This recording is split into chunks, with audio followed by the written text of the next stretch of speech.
جی ہاں، میں عرض ہی کر رہا تھا یہ جو ہمارا درس ہے یہ پچھلے درس کا ادامہ ہے. اس میں نے حرف جر کی بحث کو شروع کرنا تھا، لیکن اس کے پہلے عطف بیان اور بدل کے فرق کو واضح کر رہا تھا.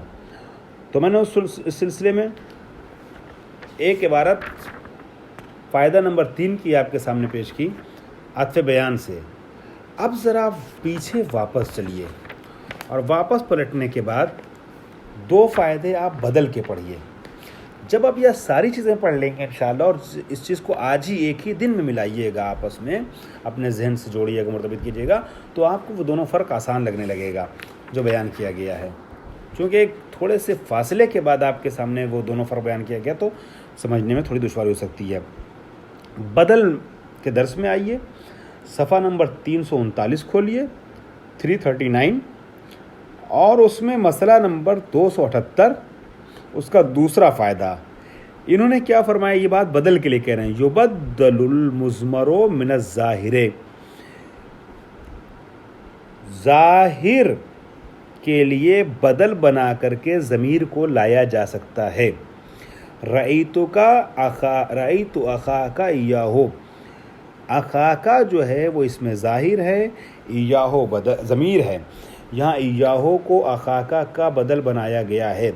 وہی فرما رہے ہیں کہ یبدل المضمر من الظاہر، یعنی ضمیر کو اس میں ظاہر کے لیے آپ بدل بنا سکتے ہیں. یہ آپ نے دیکھ لیا. اب اگلے پیج پہ آئیے، فائدہ نمبر 3 پڑھیے. یہاں کیا فرما رہے ہیں، یہاں کہتے ہیں فائدہ نمبر 3 میں الفعل من الفعل، یبدل الفعل من الفعل اذا اتفقا فی الزمان، جب زمانے میں 2 فعل مطابقت کرتے، مطلب ماضی ہوں دونوں یا مضارع ہوں، تو اب آپ فعل کا بدل فعل کو بنا سکتے ہیں. جیسے ومن یفعل ذلک یلقا اسامہ، یلقا اسامہ جو ہے یفعل کا بدل ہے، فعل کا بدل فعل کو قرار دیا گیا ہے. 3 باتیں ہو گئیں. ایک میں نے پچھلی کلپ میں بیان کیا قاعدہ اصول عطف بیان اور بدل کا. پھر آپ نے یہاں یہ پڑھ لیا کہ ضمیر اس میں ظاہر کا بدل بن سکتی ہے، اور ٹھیک ہے. اسی طریقے سے آگے انہوں نے بتایا ہے کہ اس میں ظاہر ضمیر کا بدل بن سکتا ہے. پھر آپ نے فائدہ نمبر 3 میں کیا پڑھا کہ فعل کا بدل بن سکتا ہے نا. یہ آپ نے دیکھ لیا. اب آپ بدل کی پہلی سطر میں آئیے. بدل کے درس کی پہلی سطر 276 نمبر مسئلہ ہے. اس بات کو ذہن میں رکھیے گا کہ البدل ہوا کل تابع مقصود بالحکم، مقصود بالحکم، مقصود بالحکم.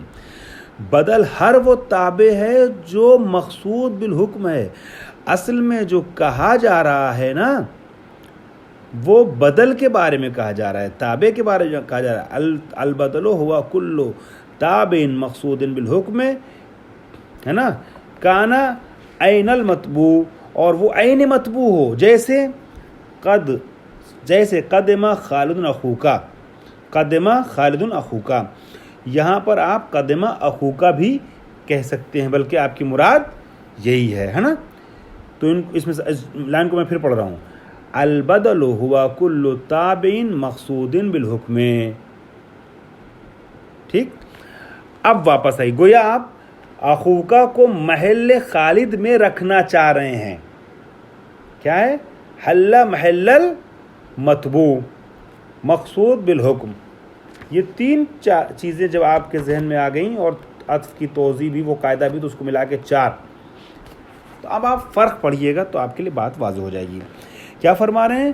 عطف البیان یفترق عن البدل بمسلتین. عطف بیان جو ہے وہ فرق کرتا ہے بدل سے 2 مسئلوں کی بنیاد پر، 2 چیزوں میں فرق کرتا ہے. مگر میں آپ سے کہہ رہا ہوں 3 چیزوں میں. نمبر 1 لا یکون مضمرا ولا تابعا لمضمرین. نمبر 1 پہلا فرق کہ ابھی آپ نے پڑھا تھا پچھلے چند صفحہ پہلے، میں نے بھی آپ کے سامنے اس کو دہرایا کہ بدل جو ہے وہ ضمیر کے لیے واقع ہوتا ہے اور بدل ضمیر واقع ہوتا ہے. ہے نا. عطف بیان میں کہہ رہے ہیں عطف بیان نہ ضمیر کے لیے ہوتا نہ خود ضمیر ہوتا, یعنی نہ یہ عطف بیان ضمیر ہوتا نہ اس کا مطبوع ضمیر ہوتا ہے. ٹھیک. نمبر 2, ابھی آپ نے پڑھا تھا, میں نے دہرایا کہ بدل جو ہے وہ فعل کے لیے واقع ہوتا ہے, یعنی بدل و مبدل من دونوں فعل واقع ہوتے ہیں. عطف بیان میں کہہ رہے ہیں کہ عطف بیان جو ہے وہ فعل واقع نہیں ہوتا ہے اور نہ فعل کے لیے تابع ہوتا ہے. عطف بیان مفرد ہوتا ہے. ٹھیک. یہ فرق میں سمجھتا ہوں دونوں واضح ہو گیا آپ کی خدمت میں. اب تیسرا فرق, لا یکون فی نیت احلال محل الاول بخلاف البدل. جب آپ زید صاحبوں کا اخو کا زید جا صاحبوں کا اخو کا کہتے ہیں, جا صاحبوں کا زیدن کہتے ہیں, تو آپ زیدن کو محل احلال کی نیت میں نہیں رکھتے, ہے نا, احلال محل کی نیت میں نہیں رکھتے. مطلب کیا ہے, یعنی آپ کی مراد اصل زید یہ نہیں ہے کہ آپ زید کو صاحبوں کی جگہ رکھ کر کے بولنا چاہ رہے ہیں. ٹھیک ہے. بے خلاف بدل کے, ابھی میں نے جو بدل والی لائن پڑھی تھی پہلے, البدل ہوا کل تابع مقصود بالحکم. ٹھیک. یہاں خود آپ بدل زید کے لیے عطف بیان کے طور پہ کہنا چاہ رہے ہیں, اس کو خود استعمال کرنا چاہ رہے ہیں واضح کرنے کے لیے مبدل من کو. ٹھیک ہے. تو آپ اس عطف بیان کو مبدل من کی جگہ پر رکھ نہیں رہے نیت میں. ٹھیک ہے. اس کا ایک مستقل مقام ہے, اس کی اپنی جگہ ہے. بدل کی اپنی مستقل جگہ نہیں ہے, بدل مبدل من کی جگہ پر ہوتا ہے آپ کی نیت میں. بات واضح ہو رہی ہے. لا یکون فی نیت حلالہ محل الاول. آپ جب عطف بیان کا استعمال کرتے ہیں تو آپ کی نیت یہ نہیں ہوتی ہے کہ اس کے پہلے والے یعنی مطبوع یا معطوف علیہ کی جگہ پر اس کو رکھ کر کے سوچنا چاہ رہے ہیں, بیان کرنا چاہ رہے ہیں اپنی بات. برخلاف بدل کے کہ جب آپ بدل کو بولتے ہیں تو شروع سے ہی آپ کے ذہن میں یہ رہتا ہے جا زیدن اخوکا, یعنی جا اخوکا کہنا چاہ رہے ہیں.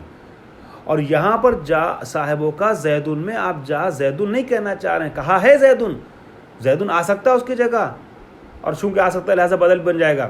لیکن آپ جو کہنا چاہ رہے ہیں وہ جا صاحبوں کا الگ کہنا چاہ رہے ہیں, اور زیدن کو الگ اس کی وضاحت کے لیے توضیح کے لیے لانا چاہ رہے ہیں. ٹھیک ہے. تو محل آپ کی نیت میں یہ نہیں ہے کہ آپ عطف بیان کو معطوف کی جگہ پر رکھ کر کے بولنا چاہ رہے ہیں.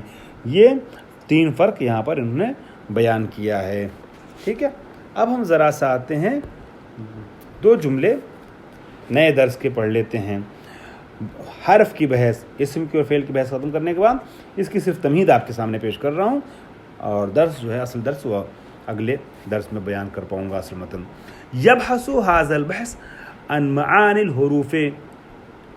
یہ بحث جو ہے یہ باب جو ہے بحث کرتا ہے, یعنی اس باب میں بحث کی جائے گی, ہوتی ہے یا ہوگی بحث معانی حروف کے سلسلے میں. ٹھیک ہے. وہ وجوہ استعمال ہے, اس باب میں بحث ہوگی, ہے نا. یہ یبحثو آیا ہے, ہاں, یبحثو یعنی بحث کرتا ہے یہ باب, لیکن کہنا یہ چاہ رہے ہیں کہ اس باب میں بحث ہوگی. کس سلسلے میں بحث ہوگی؟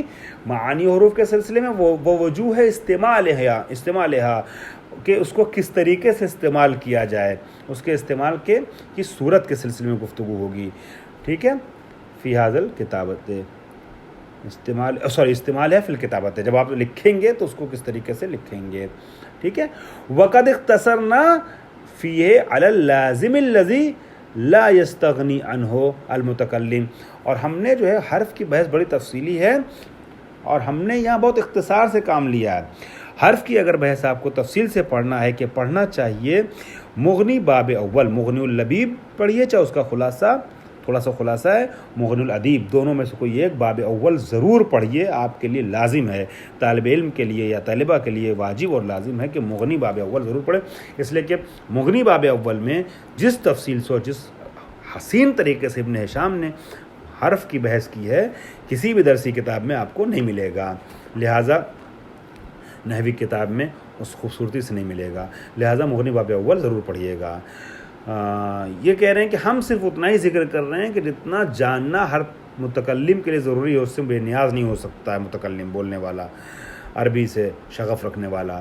وہ ازربنا یا اسرفنا بھی آپ اپنے ذہن میں لا سکتے ہیں اس کی جگہ پر.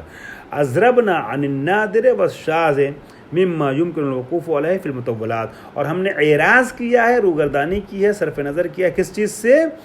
نادر اور شاذ بحثیں کہ جن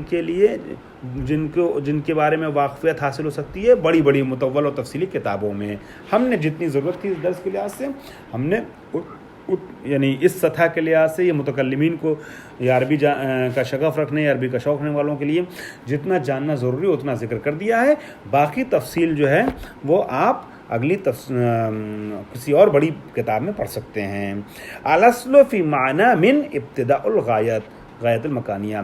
اصل جو ہے وہ معنی من میں کیا ہے؟ ابتداء غایت مکانی ہے یا ابتداء غایت زمانی ہے. غایت مکانی کی مثال جیسے خرجت من المدینۃ یا سرت من البصرۃ الی الکوفہ. زمانی کی مثال جیسے صمت من الصباح الی المساء. اس کی تفصیل انشاءاللہ اگلے درس میں واضح ہوگی. الحمدللہ رب العالمین.